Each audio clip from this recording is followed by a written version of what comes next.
Assalamualaikum warahmatullahi wabarakatuh. Kami dari kelompok 6 akan memaparkan tentang makalah kami, yakni teori struktural, fungsional, dan sosialisasi. Yang pertama, yakni konstruksi struktural fungsional. Yang kedua, kurikulum dan integrasi masyarakat. Yang ketiga, sosialisasi dan pendidikan seksual. Untuk yang pertama, yakni konstruksi struktural fungsional. Durkheim mengungkapkan bahwa masyarakat dalam sebuah kesatuan di mana di dalamnya terdapat bagian-bagian yang dibedakan. Bagian-bagian dari sistem tersebut mempunyai fungsi masing-masing yang membuat sistem menjadi seimbang. Bagian tersebut saling interdependensi satu sama lain dan fungsional, sehingga jika ada yang tidak berfungsi, maka akan merusak keseimbangan sistem. Perspektif fungsionalis didasarkan pada sebagian besar karya-karya Herbert Spencer, Emil Durkheim, Talcott Parsons, dan Robert Camerton. Menurut fungsionalisme, masyarakat adalah suatu sistem dan bagian yang saling berhubungan dan bekerja secara harmonis untuk menjaga keadaan keseimbangan dan seluruh sistem sosial. Misalnya, masing-masing lembaga sosial utama berkontribusi fungsi bagi masyarakat. Lembaga keluarga menyediakan konteks untuk memproduksi, memelihara, dan mensosialisasi anak. Lembaga pendidikan menawarkan cara untuk mengembangkan keterampilan masyarakat, pengetahuan, dan budaya untuk generasi muda. Pemikiran inilah yang menjadi sumbangsi Durkheim dalam teori Talcott Parsons dan Robert Camerton mengenai struktural fungsional.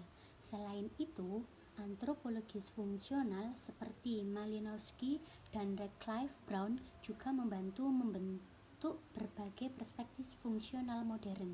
Istilah fungsional dalam pandangan Durkheim dipahami dalam dua makna, yaitu sebuah sistem dari pergerakan penting seperti pencernaan atau respirasi. Maka kedua mengacu kepada relasi atau keterkaitan dalam pergerakan tersebut, termasuk hubungan saling ketergantungan dalam setiap organisme. Perspektif ini menjelaskan mengapa beberapa orang mendapatkan keuntungan lebih dari sistem pendidikan sementara, yang lain tidak menguntungkan. Siswa yang agresif dan kreatif selalu berat dihukum karena mereka ingin melakukan sesuatu yang berbeda. Dengan demikian, pendidikan bertujuan menghasilkan tenaga kerja imajinatif dan tidak perlu diragukan lagi, dengan mudah dimanfaatkan atau dimanipulasi. Kemudian, pada karyawan pendidikan tidak bisa protes. Selain itu, mata pelajaran sekolah yang terfragmentasi atau memiliki sedikit hubungan antara mereka anak-anak gagal untuk memiliki pandangan yang komprehensif atau tujuan keseluruhan dari pendidikan.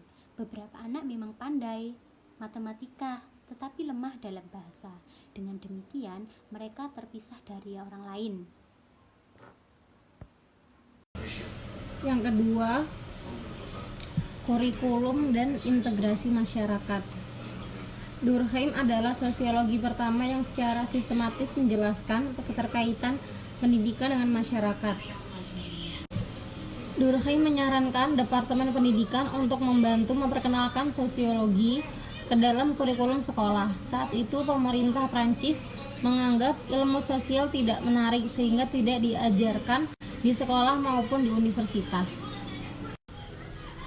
Perhatian Durkheim yang sangat besar terhadap pendidikan, ia banyak bekerja untuk melatih guru sekolah di Prancis.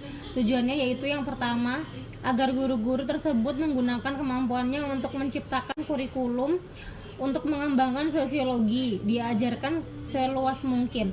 Selain itu juga Durkheim juga tertarik pada bagaimana pendidikan dapat digunakan untuk memberikan basis moral dan sosial kepada warga. Yang kedua yaitu keteraturan sosial. adalah masyarakat yang dicita-citakan dalam pandangan Durkheim. Social order dan disorder merupakan dua isu utama Durkheim dalam menjelaskan masyarakat. Pendidikan menjadi aspek penting karena dengan pendidikan dapat mencerminkan masyarakat sekaligus dapat mengantisipasi terjadinya perubahan sosial yang dampaknya dapat mengganggu keseimbangan masyarakat. Yang ketiga, berkontribusi untuk eksistensi sebuah masyarakat. Dalam hal ini, melalui kurikulum yang diajarkan di sekolah, pendidikan akan mempersiapkan murid-murid untuk mengantisipasi kondisi di masa yang akan datang. Menurut Durkheim, pendidikan melalui praktik kurikulum di sekolah akan menghasilkan individu dewasa yang ideal untuk masyarakat. Yang keempat, untuk mencapai keteraturan sosial atau social order. Durkheim sendiri dipengaruhi oleh Auguste Comte dan Herbert Spencer. Herbert Spencer dikenal sebagai bapak Darwinisme sosial.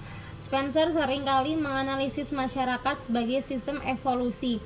Ia juga menjelaskan definisi tentang hukum rimba dalam ilmu sosial. Spencer yang sangat konservatif pada perkembangan pemikirannya kemudian mengeluarkan teori yang dinamakan survival of the fittest. Durkheim juga memiliki pemikiran mengenai evolusi dari masyarakat, yaitu dari masyarakat yang solidaritas mekanik yang primitif, di mana komunitas yang homogen hidup bersama, tumbuh menuju solidaritas organis yang semakin heterogen. Setiap orang lebih individual dan hubungan sosial yang terjalin didasari kebutuhan dasar tiap orang. Sosialisasi dan pendidikan seksual. Definisi sosialisasi menjadi konsen utama Durkheim dalam menjelaskan keterkaitan sosiologi, pendidikan dan masyarakat. Dari berbagai tulisan Durkheim maupun sosiolog yang menulis Durkheim, sosialisasi selalu menjadi topik pembahasan utama Durkheim. Sosialisasi adalah proses di mana seseorang individu belajar dan menginternalisasi norma dan nilai sepanjang hidupnya dalam masyarakat mana dia berada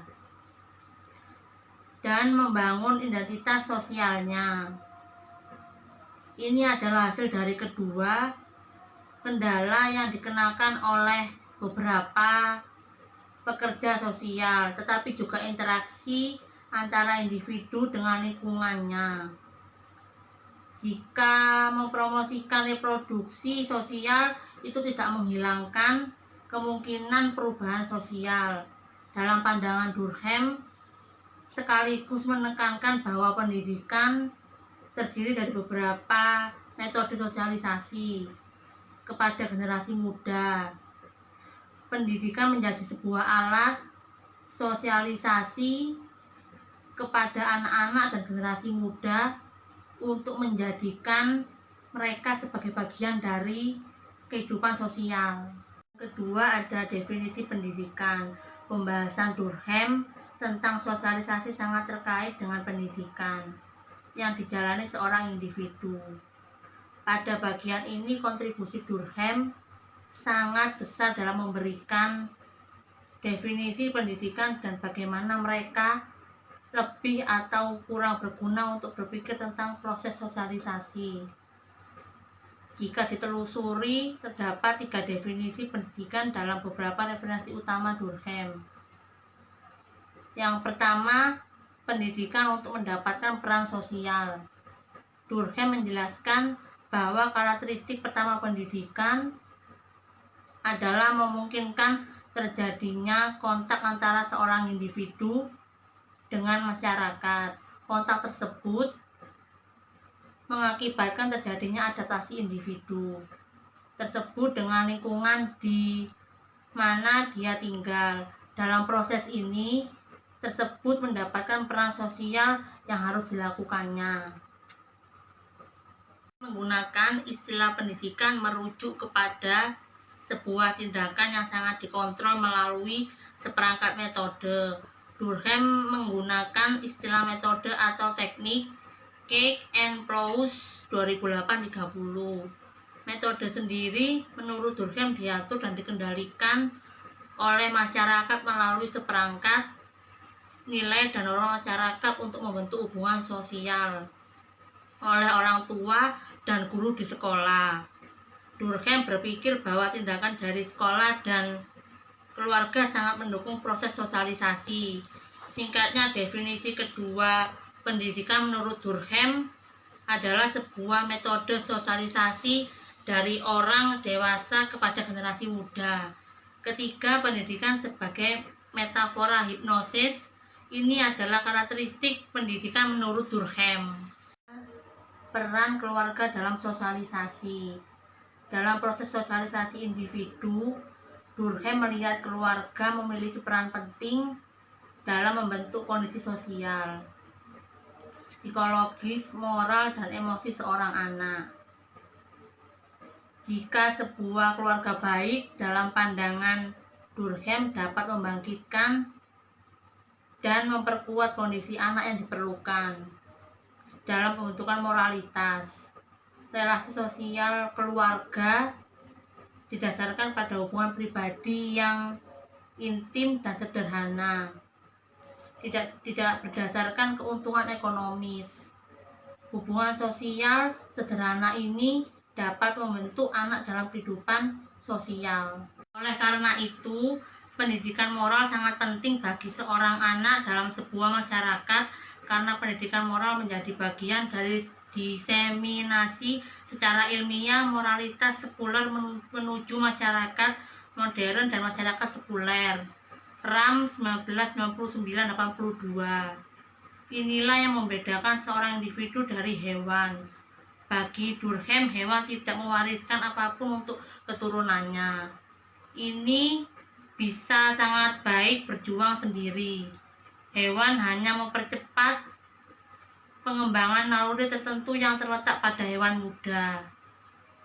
Misalnya, ibu mengajarkan burung untuk terbang lebih cepat dari sarangnya, tapi menurut Durkheim ia bisa menemukan sendiri karena disertai dengan semua mekanisme naluriah didirikan saat lahir.